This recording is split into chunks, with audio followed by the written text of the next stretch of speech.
It's the end of the year. You probably knew it was the end of the year, but it is the end of the year.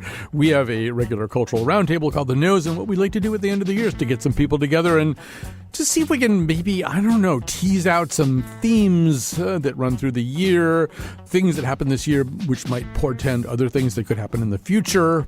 I have actually no idea why we do this show, but it's something along those lines, and we will be discussing the year mostly in movies and television. Music will come up a little bit in certain ways with 4 different Nose panelists, and we'll also talk about certain things that were either underappreciated or overappreciated. I'm sure you listening at home could jot down your own candidates in each of those categories. So yes, it's the end of the year as we know it, and here's the Nose, also as we know it.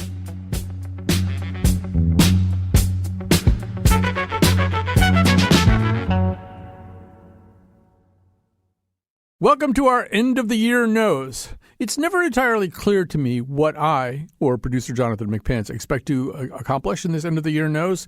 But, life needs punctuation, right? You've got to put little marks on the ends of things. And that's what we're going to do today.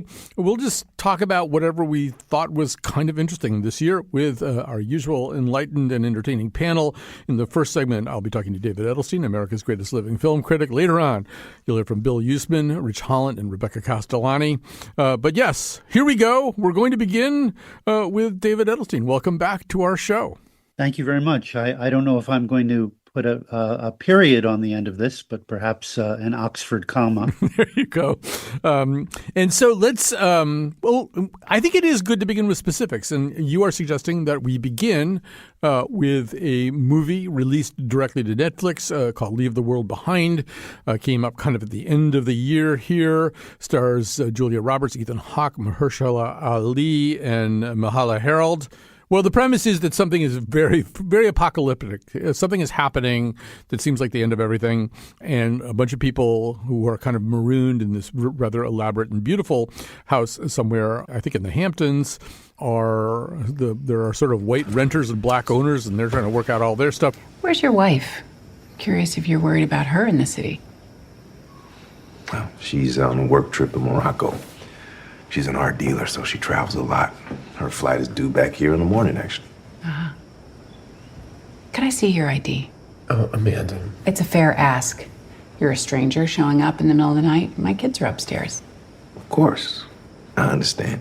So, David Edelstein, say why this is a good place to start our conversation. Well, I don't know that I've seen a genre movie that has spoken as directly to the present moment as Leave the World Behind. It's in this awful, terrifying, no good year with environmental catastrophe, threats to our country from all places, armed mass shootings, anti-Semitism, Russia, the possible World War III in the Middle East. Our unnerving dependence on satellites and the internet, the glut of misinformation, some of it directly traced from foreign governments, attempts to sow violent dissent among us, the latent racism, the dangers of Tesla, auto drive. Animals are trying to warn us or kill us. It's not clear, I guess both. But the point is, nature is in an upheaval. The idea that our life is unsustainable, widening economic and cultural and racial gaps, the idea that we have a, quote, agreed upon mass delusion to help us keep going, that we might turn to the preppers for help. We came out here because my son needs help. He's vomiting. He's lost his teeth. They just fell out. Can't explain it. Huh. His teeth, huh? Well, it's got to have something to do with that noise. You know something about the noise? Well, it's not all that dissimilar to what happened in Cuba a while back. Microwave weapons, they call it, produces a kind of radiation that can be beamed out through sound. Some people lost their teeth there, too. Outside of that, the only thing I know for sure is there's not a lot of information getting out, so This movie is everything everywhere all at once, and 1 degree of Kevin Bacon to boot. It's got the imprimatur. Is it 1 degree or 0 degree? I'm trying to figure out. Like if Kevin Bacon's in something, 0 degrees, I guess. 0 degree, man. And Michelle and Barack Obama are executive producers as part of their Netflix deal. Above all, the sense that we've all been deserted. We're all floating in the sea of misinformation and ignorance. I don't know that I have ever seen a genre movie speak as directly to me and to my country as Leave the World Behind. And yet, at the same time, objectively, it is a very, very bad movie. It is ham-handed. It is on the nose. The acting, apart from Mahershala Ali, is absolutely terrible, although everybody is acting their hearts out. All that tilty camera and crazy camera motions, drawing attention to themselves, the incredibly variable special effects. I would say they're awful special effects. I mean, this movie is laughable on virtually every let me stop you there. Technical level. I think it is occasionally intended to be laughable, or at least intended to be comic. It is one of those movies and TV shows. There's a lot of them, maybe more than ever every year, where you're not entirely sure. I mean, it's kind of like May December, although I think May December is ultimately emphatically a comedy. But I would agree with that. Yeah, I think this is kind of funny at times. I like the Tesla thing is funny, right? The Tesla thing is brilliant. That is the one brilliant sustained set piece.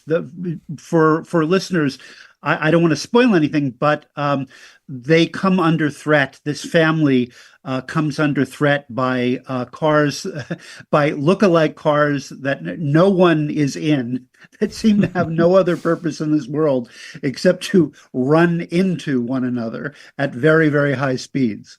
I mean, I think one of the things that the movie, I don't think it's that bad a movie. I think, when we won't do any spoilers here, I do think one problem that people have over and over again with the movie, and I had it too, and then I sat with it for a while, is that we're kind of accustomed to these end of the world scenarios.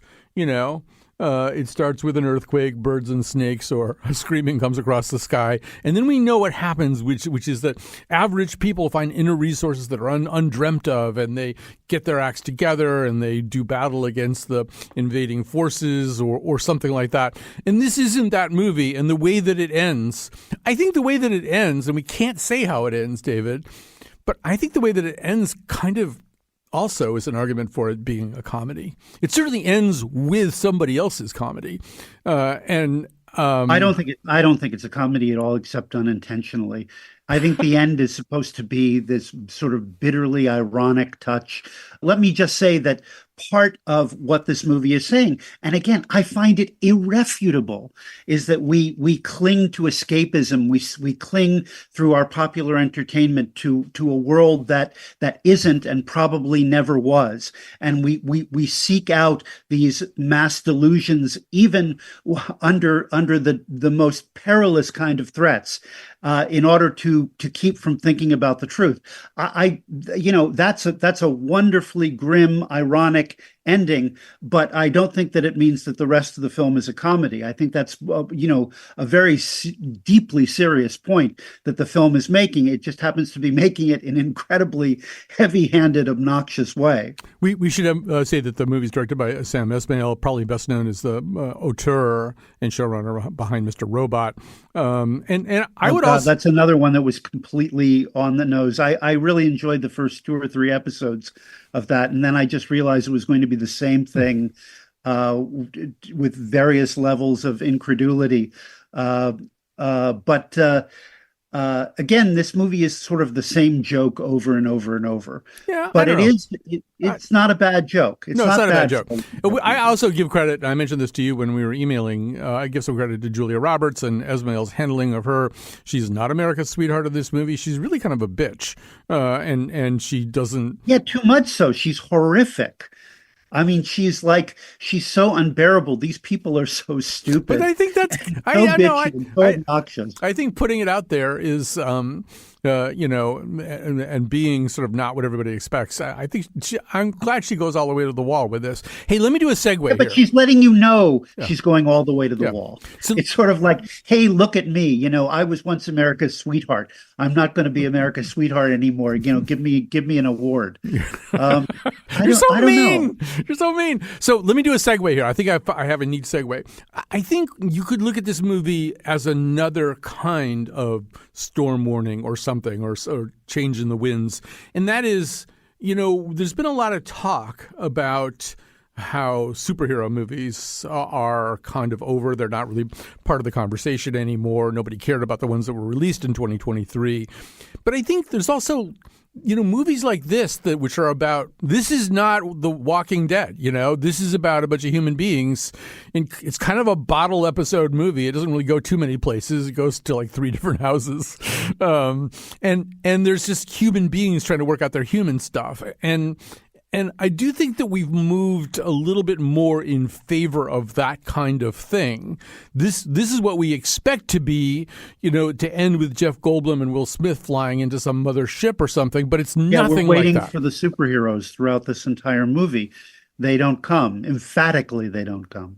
Yeah. And I think, as we sort of look around at what happened this year, I think a lot of the conversations we wind up having are maybe about sort of smaller movies with people kind of trying to, work out their differences, or, there's the movie You Hurt My Feelings is on a lot of top 10 lists, and it's just about I'm really glad. Look, let me say I'm really glad that Leave the World Behind is here. I'm glad that it has got us talking about some of these things. As bad as it is, I will take a popular culture like this, because a lot of times, whatever you think about Killers of the Flower Moon, in my rarefied circles, very few people were talking about the historical truth of the movie, of, sort of ruthless white capitalists conspiring to murder Native Americans for their land. Oh, I was sent down from Washington, D.C. to see about these murders. See what about them? See who's doing it. But I'm here to speak with Molly Burkhart, whose sisters and mother is dead. Yeah, Molly. Yeah, no, she's my wife. They were talking about what this is to Martin Scorsese's Irv, and whether Leo is miscast and Lily Gladstone will get an Oscar, and what did it do at the box office, and does it have to be 3 hours and 40 minutes long? And aren't movies too long these days? At least we are talking about the content, of Leave the World Behind. Although I should say that in certain conspiracy circles, the fact that, it does have Michelle and Barack Obama's name on it. There are all sorts of wild theories about the fact that this movie is warning us that all hell is going to break loose in 2024, as if we need any more warnings. There are all kinds of theories. People think this is a right-wing movie. People think it's a left-wing movie. People think it doesn't know what it wants to be. Great. We're talking about it. Good. Yes. All hell is about to break loose and Iron Man is dead. We will not get any help from superheroes. Exactly. And I'm glad about the superhero movies. There was one very successful superhero, the Guardians of the Galaxy Part 3, which was an absolutely beautifully done epic film. There are so many gorgeous special effects and moments in that movie. I hated the script. It has one of those scripts where every other line is, there's some arch put down one-liner, just a feeble, from hunger script, but actually a very, very visually beautiful and kinetic and compelling film on its own terms, and a sad but also a feel-good movie. And it was the one superhero movie that I think that actually did well this year and deserved to do well. Where are you going? Orgo Corp have to have records, right? Maybe they'll have a way for us to override the kill switch and save Rocket. They won't just give us that information. Well, that's why we're gonna break in. We kill anyone who gets in our way. Not kill anyone. Kill a few people. Kill no people. Kill one guy, one stupid guy who no one loves. Now you're just making it sad.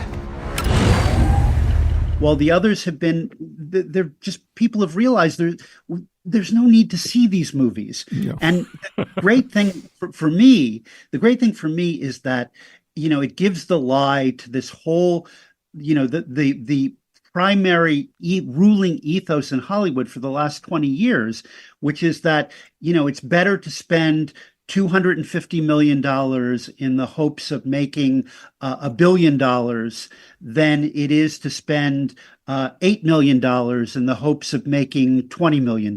Yeah, I think you're going to see a lot more. Better to lot not more of the make latter. any little movies. Yeah, I mean, one of the conversations we could have about 2023 is about A24, and A24 kind of does that, right? They spend $8 million to make, whatever they make out of it, and they want to work with interesting people, and they have. Isn't it cool that you've got A24, you've got Neon, you've got a few others that people are actually, like normal people are actually talking about the company that is releasing them as if this company, they're now caretakers of the aesthetic conversation. Yeah, I think they better be. They better be. I mean, they better be. They have to be, because Hollywood has given that up, and I think that's great. I mean, it's the one.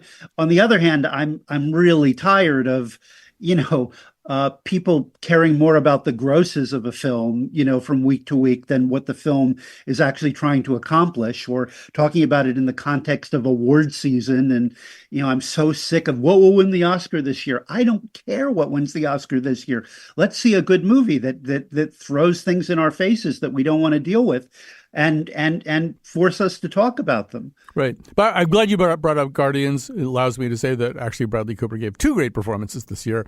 He is the voice. He is the voice of Rocket Raccoon. And I would also say the other movie that fits almost exactly all the adjectives that you applied to Guardians of the Galaxy Volume 3 would be Spider-Man Across the Spider-Verse.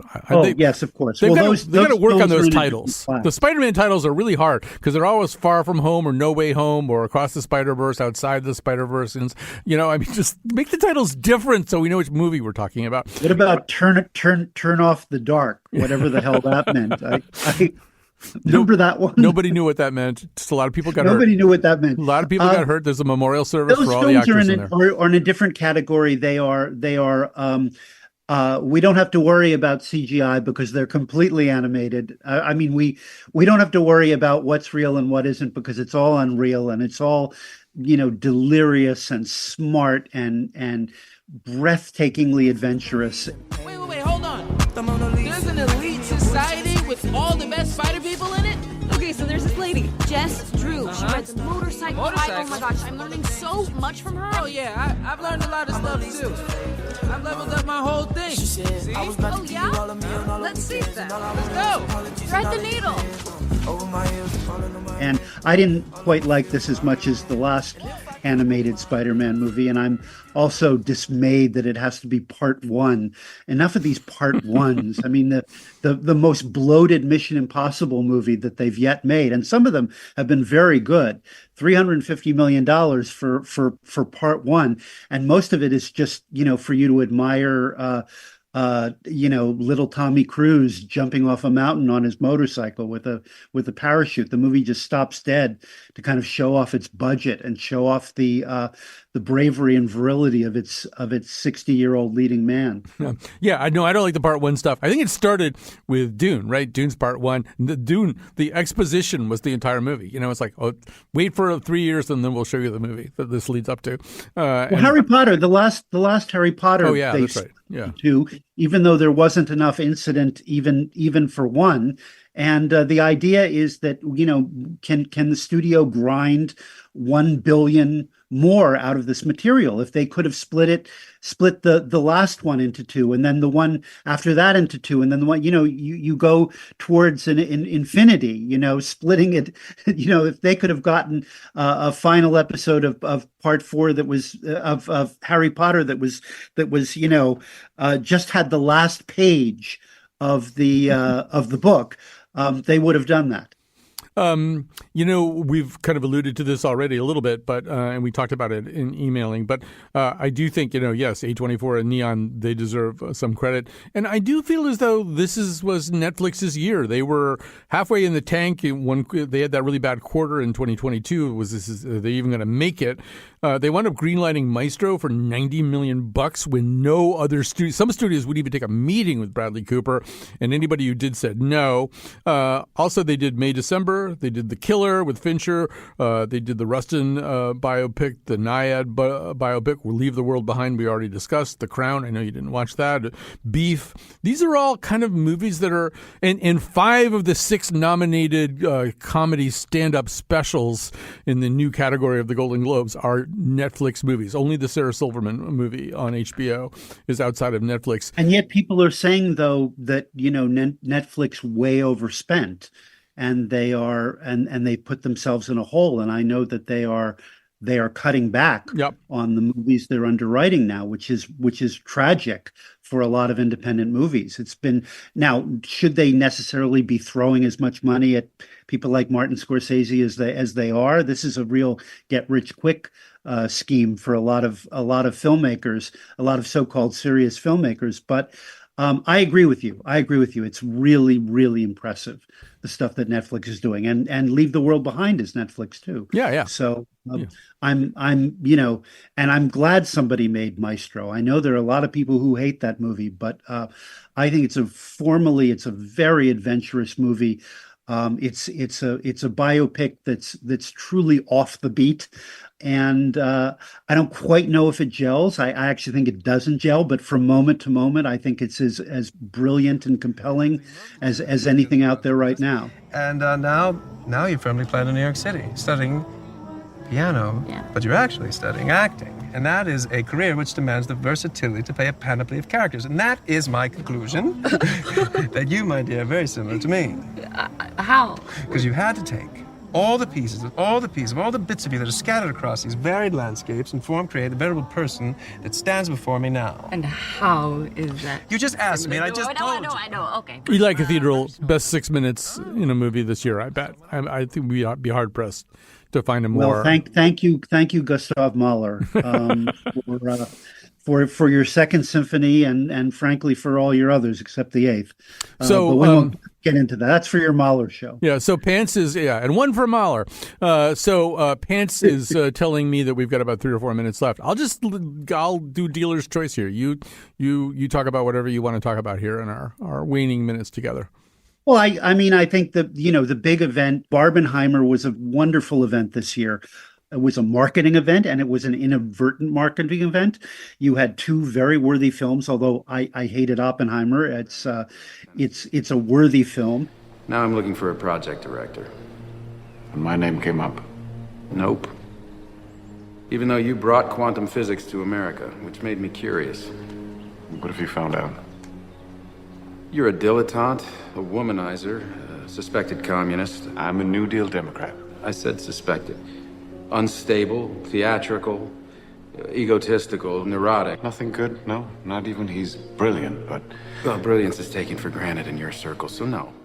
Barbie was a pretty good have it both ways satire. The point is, it got us back to the theaters. It put these movies in the present tense again in a way that, and it gave me hope for exhibition, brief hope, because I still think that the future of theatrical exhibition is going to be some kind of subscription model, maybe run by A24 and maybe centering on a few small theaters, as opposed to the multiplexes, which is, I don't know if the multiplex is a sustainable model any more than the $200 million superhero movies are a sustainable economic. As our culture becomes more and more private, as we are streaming more and more movies at home, what is going to bring us out to the theater? Well, I'm very happy Barbenheimer did and gave us something to talk about, even if it was just what it grossed that week. I also want to say that the other thing that gives me hope, and I don't know how you're going to feel about this, but I'm an avid listener of your show, and I've really enjoyed the bizarre, eclectic, urgent shows that you've had over the course of the year. I never know what I'm going to hear when I tune in.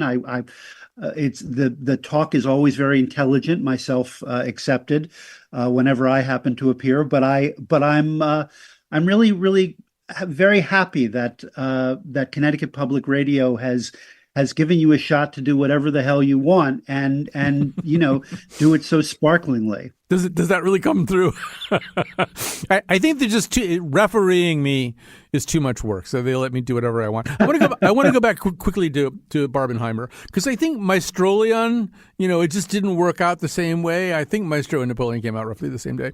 Maestrolian people didn't go out to it, but this is not an original idea with me. But I think one of the things that Barbenheimer did was to make you feel like you could be a part of something, that other people were a part of, and that's a very tempting thing to do. I think people really like that. They don't want to be left out of something that everybody else is talking about. It's a hard bit of lightning to cram back into a bottle. You can't. Yeah. You can't bottle it. You can't bottle it. And it's so, there are all sorts of cynical reasons. Barbie, had a lot of what they say is wanna see, quote unquote, because of merchandising and because of promotion and because we've all grown up with Barbie and have various feelings about what Barbie represents as a product. I thought I might stay over tonight. Why? Because we're girlfriend, boyfriend. To do what? I'm actually not sure. Oh, but I don't want you here. Mm-hmm. Is it Ken? Ken's just a really good friend. And this is my dream house. It's Barbie's dream house. It's not Ken's dream house, right? Right, as always. And it's girls' night. Come on, Barbie! Summer party! Hurry up, the president's here. I am, you're welcome. Every night is girls' night. Mm-hmm. Every night. Forever. And it was sui generis. You can't duplicate this. And then to stick Oppenheimer on the sort of the tail of that, and to use Christopher Nolan's imprimatur, his prestige that he has in art houses. It was unique. It will never happen again. It will never happen again. You said Napoleon and what was the other film? Maestro and Napoleon. Those are two highbrow films. If it had been, Napoleon and G.I. Joe, or no, actually one of them should be G.I. Jane, Napoleon and G.I. Jane. How about Napoleon is Afraid? Oh, please. Yeah, talk about I just want to tell you, to cast the most mumbly internal actor as a military leader is some kind of folly that I don't know that we've seen the likes of in quite a long time.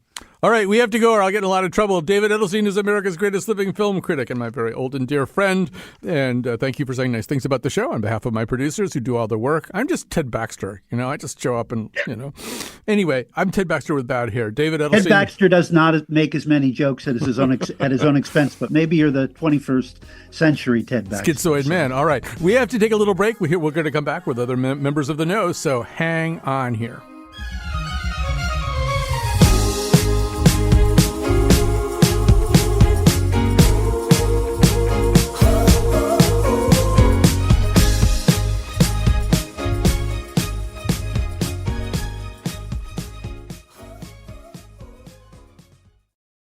We continue with the End of the Year Knows. It's the end of the year as we know it. Rebecca Castellani is the co-founder of Quiet Corner Communications, the director of marketing at Washington Montessori, and the inventor of the Castellani rule, which is, did this need to be made? That's the rule, right? Did this need to be made? Okay. It is, yes. Okay.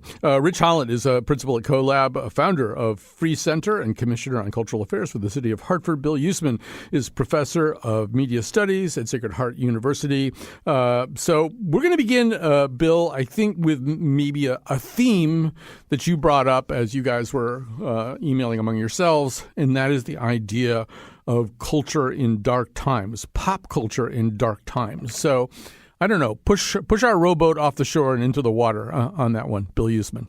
Well, it is murky waters, right? I mean, if we think about everything that's happening in the world, 2023 was a very dark and disturbing world. But, historically, I wonder if we get caught up in the moment and if we could have said that about most years, but it's at least certainly lately. But there was a lot, sort of in our face about the horrible things that are happening all over the globe in 2023. So speaking just for myself, at the same time, there was a tremendous amount of culture that gave me a lot of pleasure: movies, television, books, music. And I feel some cognitive dissonance about that. I have to admit, on the one hand, I really do believe that we need culture to get us through. You actually wrote a column about that recently, Colin. I think, overlapping, touching on some of those same thoughts. And yet there's that sort of nagging feeling in me. I'm laying here watching John Mulaney compared to things that are happening to people all around the world. And so there's always sort of like this little nagging hint in there, at least for me. I'm really only talking about like this own sort of quandary that I found myself in this year in particular. Yeah, I think you should let yourself off the hook about that. And Rebecca, I also feel as though culture, I think the solution to dark times isn't necessarily the embrace solely of very serious culture. I think we need to be fed and sustained. I think if you look at the history of dark times, you see people turning to beautiful music in the worst of circumstances and other versions of uplifting culture. So Rebecca, I don't know if you have a take on this, but it seems like Bill is over punishing himself. I would agree. Bill, don't punish yourself.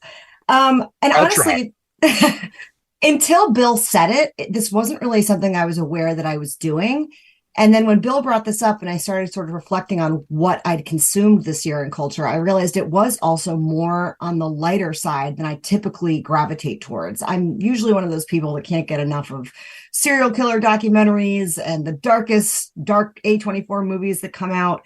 But reflecting on what I actually consumed this year, it was a lot of comedies, slapstick, silly comedies. And I'm not a huge comedy person. And not only did I find myself checking out some of the newer comedies this year, like No Hard Feelings, Joyride, etc., I also found myself revisiting older comedies that, had some sort of nostalgic ha-has for me, like Neighbors or Superbad, or some of these just like really silly, almost atemporal. They're genre comedies for sure, but they're not like yoked to massive historical moments.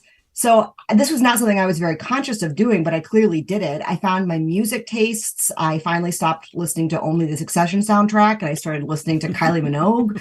So I think that there's some part of me, a part that I didn't recognize until Bill pulled it out of me, that really was sort of choosing lighter content this year than I have historically done. And I can only imagine that is because of just the overwhelming darkness that surrounds us everywhere we go when we turn on the news. And I also have really stopped watching the news for that reason. I will kind of read stuff on Reddit, but I just can't sit in front of the television and take the deluge of awful stuff that keeps happening. So I do think that's really interesting. And I would imagine that others in the world probably have had a similar reaction to this just repeated leakness. Your mentioning of Superbad, I couldn't tell from the emails whether you've actually seen Saltburn or not. But I just watched it last night. So Saltburn, we should say, is directed by Emerald Fennell, who is the person who did Promising Young Woman. She's kind of an exciting new director. She's also an actor. But, the part of the premise is this guy who comes from no money and drug-addicted parents winds up being invited to the sort of bigger and better than Downton Abbey home of one of his schoolmates, except his family, who are royalty or their nobility, I think they're a lord and a lady. They're insanely rich, but they're kind of trash, and they sit around smoking cigarettes and watching they watch Superbad at one point. Yeah. And the whole thing about this, I actually found this movie to be extremely funny. I did too. But just that idea that they're just totally unmoored people. And we'll have to have a long conversation about Saltburn at some point. But yes, I get what you're saying. And unfortunately, maybe in sort of leave the world behind times, we wind up down in our bunker watching Superbad, and that's going to be a bad way to go out. So, Rich, I know you've been thinking a lot about this too. I'd love to hear what you're thinking about right this very second. So what I'm thinking about right now is Bill actually being too hard on himself? I mean, the Boston Celtics stuff, he should be harder on himself about, but everything else. I'm actually really loving how this has turned into my therapy Yes, session. exactly. I'm appreciating that very much. It's like an intervention. It's sort of a Baby J type intervention, actually. This is going to launch me into 2024. Thank you all. All right. Anyway, Rich, continue. I spent a lot of this year dealing with 50 years of hip hop, right? Just listening to music back when I thought that things weren't as dark. I mean, things were probably plenty dark. I just, was more oblivious to it, right? If I listen to the music that I've been playing, I'm going to say that, it was plenty dark, right? And there's this idea, though, that when darkness is trending, as it is, the band played on. And that to me is the critical thing that I've been looking at, right? What does it mean for the band to play on? And what level of anesthesia are we taking to balance out that darkness? Is it 50 years of hip hop where we've got enough distance from what was going on in the streets then that we could take it back in and almost be, nostalgic about it? Yeah, I've been listening to a lot of comedy, and I've been listening to comics that are staying away from some of the heavier hitting social issues going on. I've been also paying a lot of attention to news and what are my sources and how am I getting it in, and am I taking in news that's riling me up more than it needs to, or I'm taking in news that's giving me a more balanced take in the first place, that I don't need to be anesthetized away from what's going on right now. So I think what's happening is I'm working on being mindful, because that when you mentioned that, Bill, about this idea of, what happens when darkness trends, I step more and more into my own sense of responsibility, right? What is it that I'm responsible for in what I take in? What am I responsible for, therefore, and how it influences what I put out? And that's my challenge, right? Yeah, I would think so. This might be a good place to sort of grab a really quick break here. We're visiting with Rich Hollant, Rebecca Castellani, and Bill Yousman. Let's grab that break, and we will bounce right back after this. Brakes on the stage, brakes on the screen, brakes to make your wallet lean. Brakes run cold and brakes run hot. Some folks got them and some have not, but these are the brakes. Break it up, break it up, break it up, break down.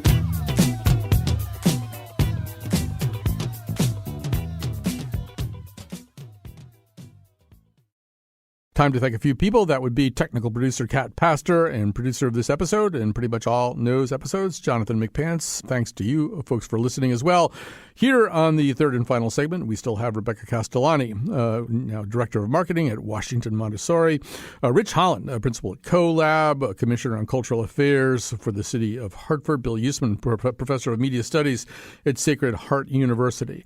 So, with just a little bit of time before the show started, I just flung a question at you guys. What was overappreciated? What or who was overappreciated? What or who was underappreciated? So, Bill Yousman, what did you come up with when you emerged from your darkness? What struck you in one of those two ways, or both of those two ways? I'm afraid to say who I find overappreciated because of, the venom that will come my way. So I'm going to skip that. You're with friends. You're with friends. You won't get hurt. Yeah, I'm not so sure. But I'm with my therapist, so I should be okay. Yeah. But I came up with a number of things that I thought were underappreciated. One of them was the most recent season of Black Mirror, which was on the summer of 2023. And yet, it had fallen completely off of my radar when I was going back to sort of think about what was some of my favorite culture that has been around recently. But Black Mirror is, at first, I think it got a lot of acclaim, but I'm wondering if other people have forgotten about it as well. I was also really shocked to see that Spider-Man Across the Spider-Verse didn't appear on any of the critics that I read end of the year best of films, because, of course it got a lot of acclaim. It was the 6th highest grossing film of the world, in the world last year. But why didn't critics think it was worthy to sort of break into that top tier. And then I've talked about this several times, the show Reservation Dogs, a critical darling, but did it get much attention? Not really that I'm aware of. And so those were just a few things that I thought of in terms of, what might have been maybe a little bit more appreciated, either with popular viewing or with critical acclaim. With Black Mirror, and the rest of the panel may even want to chime in on this, I think we talked in the first segment with Edelstein about, kind of the fact that superhero movies suddenly don't matter. And I would say an awful lot of fantasy doesn't matter, too. I mean, the follow-ups to Lord of the Rings and Game of Thrones were cared about way, way, way less than their predecessors. It's hard to think of a real sort of out-and-out sci-fi thing or fantasy thing that really is a big part of the end-of-the-year conversation. But I do think this tech stuff, the tech stuff, whether it's Black Mirror or, you go back to Mr. Robot, which we referenced because of Sam Ismail and Leave the World Behind. And Rebecca, I do feel that whole idea, and John Hamm, very implausibly, played essentially Elon Musk in the morning show this year. That idea of the tech nerds, and I was mentioning to you guys also kind of the ascendancy also of these weird, nerdy white guy auteurs, Nathan Fielder in particular, but also Tim Robinson, also John Wilson, who's auteured by Nathan Fielder. That seems to me to be kind of a place where we're kind of maybe dealing with some of our anxieties. We know now that Thor is not coming to save us. But what's happening instead, is I think a question people might be turning over with some of this culture stuff. Yeah, I mean, I definitely think we've seen a lot of culture dealing with sort of these Nathan Fielder-esque characters along with your, socially inept but very technologically sound billionaires run a fry. I mean, I didn't see this, but that movie about Uber, Super Pumped, that Joseph Gordon-Levitt, I feel like I think maybe that was last year, but we do seem to be kind of focusing on these like Zuckerberg-esque characters and leaning into the cringe. And I think that, one of my high points for this year has definitely been watching The Curse, which is a very, very hard show to watch. It is just peak cringe. Nathan Fielder makes you want to crawl out of your skin. So does Emma Stone. It is just dealing with every cringy topic a person could look at: race, gentrification. I don't think I can say the word I want to say. Yeah, sex is the better word than what I was going to say. Undersized sex organs, perhaps, is what I'm trying to say here. Now you've revealed. Taboos upon taboos. And I think that this might also kind of be in the whole vein of like, when the world is so dark, like, instead of confronting existential darkness, let's lean into our social interpersonal darkness as a foil. Like, let's look at how uncomfortable people can be with each other, how bad we can be at interacting with each other. And as opposed to sort of relegating that to the McLovin character that's kind of on the side and it's just there for laughs, it's like this, I want the McLovin biopic now. Like, I'm ready for that. I maybe wasn't in 2004, but I am now. And I think Nathan Fielder has definitely done a lot to sort of push us in that direction with his various, increasingly awkward outputs. For sure. I would not have guessed we were going to talk so much about Superbad. But sorry. The McLovin origin film, I think, is it's out there. So a lot of people on Facebook were encouraging me to write the screenplay to Fudd, the Elmer Fudd. It would be like a live action Elmer Fudd origin film. Give the people what they want, Colin. Yeah, exactly. I mean, obviously he's lying in bed going, "Woes, Bud. Woes, Bud." So, Rich, I don't know. Do you want to comment on tech and nerds, or do you want to just go straight to one of your overappreciated, underappreciated? I'm going to go overappreciated, underappreciated, and it will dovetail, I'm sure, into tech and nerds. Okay. Beautiful. Because I think for the past 4 years, I've been, at least on this show, I've been calling it the year of the women. And, I'm saying it again, and continues to be underappreciated. And the writing quite isn't there yet. And the male gaze is still, so dominant. So let's keep that high on the underappreciated list, just so that we could reckon with it at some point. Specifically, though, I think that Taylor Swift is like very overappreciated right now. My hero. And it's a challenge, right? That when you get to that level of just like being appreciated, there might be a point where the cup spilleth over, and I think that that's where we are with Taylor Swift right now. Oversaturation, maybe more so than over appreciated. I'm gonna go with Kevin Hart though, for my overappreciated guy.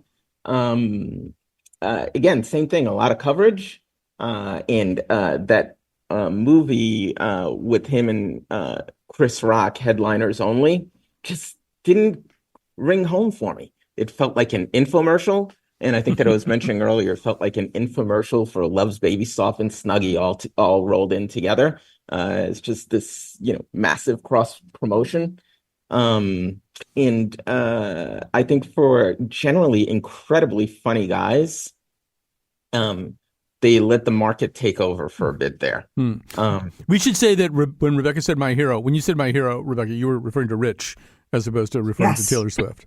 Yes, because the last episode of the show I appeared on, I just was the hater, the Swiftie hater in residence, and I still have people threatening to break down my doors and drag me out into the streets to be hung, drawn, and quartered. So thank you for that, Rich. We're in good company. I think I'll take that one because those aren't my people. Yeah, we worried about that at the time. Yeah, did you have one more of those you wanted to do, Rich? No, I could. But for my underappreciated, to me, despite all of the awards that this dude has been winning lately, I'm gonna go with John Baptiste. He is not like this major household name for creative genius.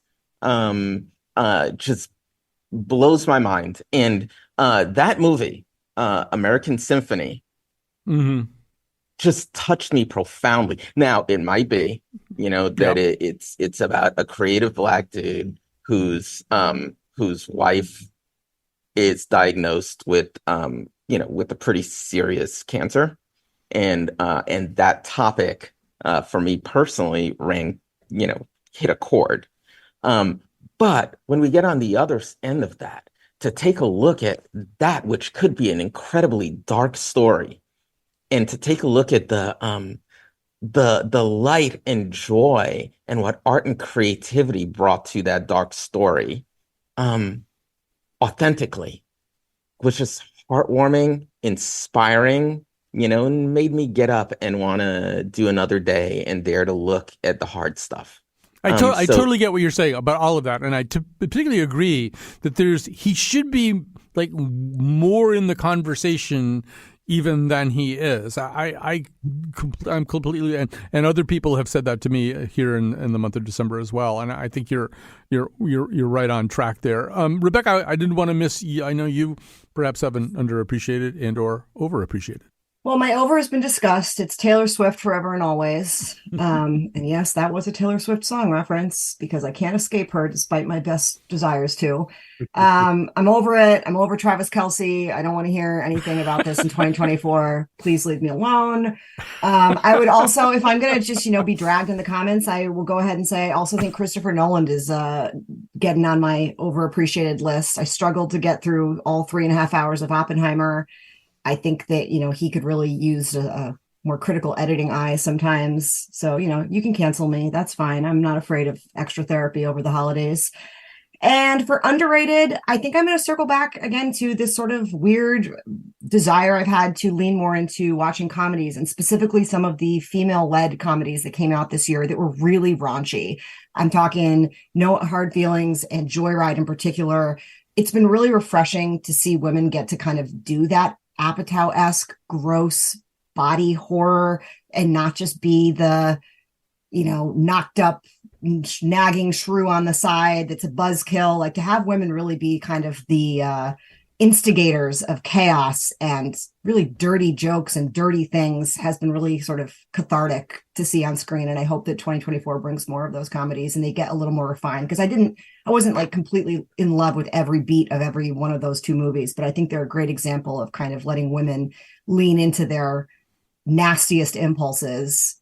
And instead of it being like the romantic subject or the thoughtful savant, like you're really letting women just be like gross dude bros, to gender it again. And I think that's just been really lovely to see, and I hope we get more of that. I'll do here's my really controversial one. It's not controversial at all.